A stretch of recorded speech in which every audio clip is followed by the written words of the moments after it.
in Soper's Hole, British Virgin Islands, with my beautiful bride Cindy. We had a kind of a crazy day of sailing yesterday.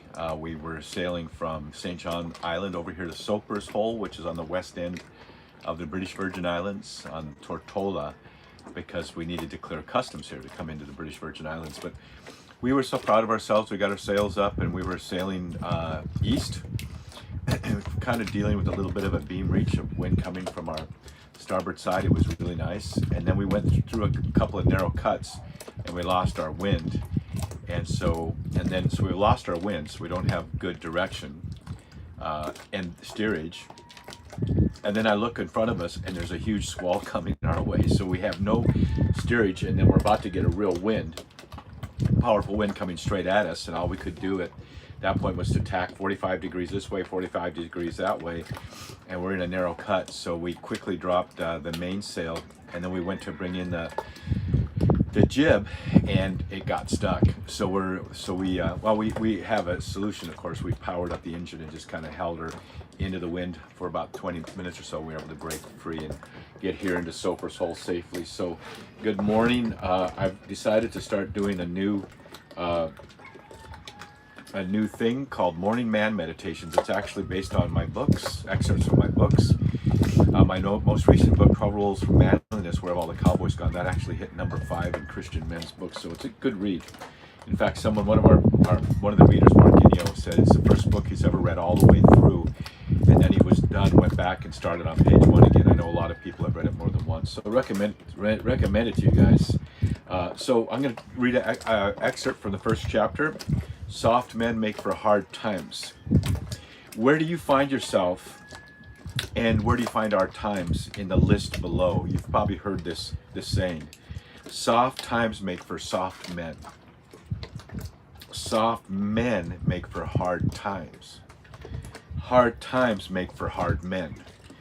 Hard men make for soft times. I would say that I was raised in the era of hard men making for soft times, or at least maybe hard times making for hard men. And then coming out of World War II and the Korean War, and then hard men make for soft times. And my father and mother, it wasn't easy, but they gave me a leg up so that I could basically, I think in my life, then make it the hard times, become a hard man and make it for soft times. But the danger is what we find ourselves in now is that soft times make for soft men. And I think we've got that challenge in our world today, don't we? There's just too many soft men in the world today, that when things go wrong or things go tough, they feel like they're victims. They feel like, oh, it shouldn't be so bad, and there's kind of a whining, pity poor me sort of attitude. But actually, those hard times, you were made for that. You're hardwired as a man to be made for hard times. You've been made out of mud. You're a man with grit, and hopefully you have a relationship with the Lord so you can have a life of grace too, both grit and grace. And then the excerpt goes on to say, I would say that we're at that stage where soft men are making for hard times. The sooner hard men step up, the better. I suggest that you pull down your hat and get ready for some bucking, as this world gets more ornery than a bronc with a thorn under its saddle. So let's resolve to become strong men that will make for soft times. I hate to think of it being too soft, but your life is an adventure. Our ministry is called. We got Big Trace, Big Guns Chamberlain saying it's time for men to get. They faded out so fast I can't read it. But you know that you're made as a man to face adversity. In fact, Louis L'Amour says that an adventure is just a nice trip gone wrong, and so you're made to carry a lot. In fact, I think that a man who isn't carrying responsibility must just feel kind of yucky. Like they say, like a pack. Some dogs are meant to carry packs, and if they don't carry a pack, they just don't feel right. They love to be under that load of carrying a pack. I imagine that may be true for other animals too. But I know for me, when I'm on vacation, I feel a little bit funny.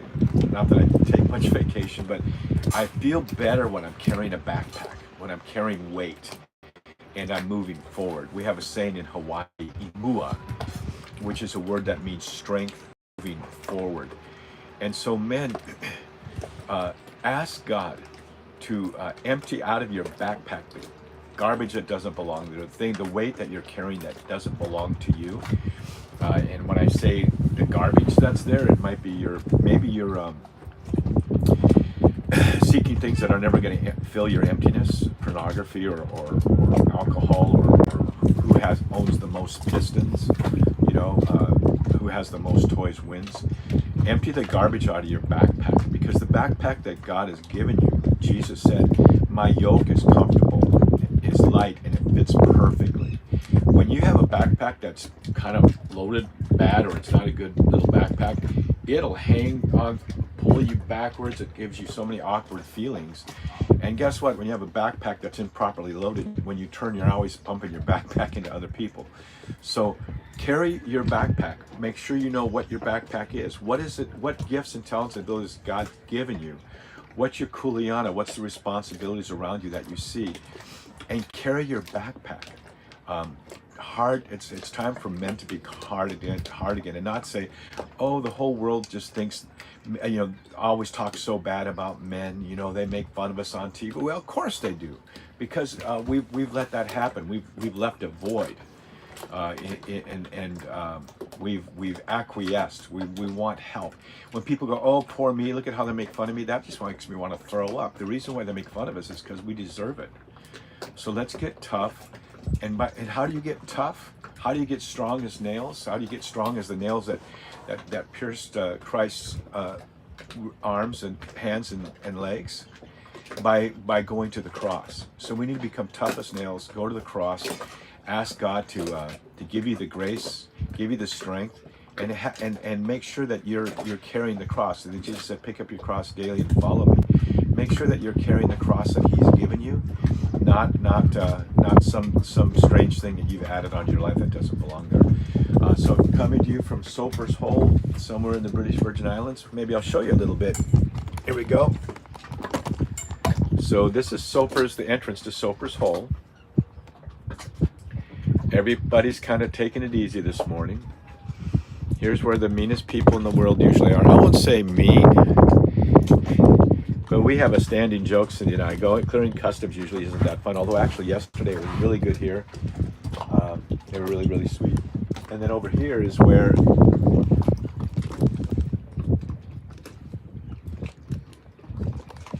that's where we can go get our fuel, which we're going to do today, and our water. And you saw our surfboards there, and we're going to go up to a place called Jos Van Dyke today.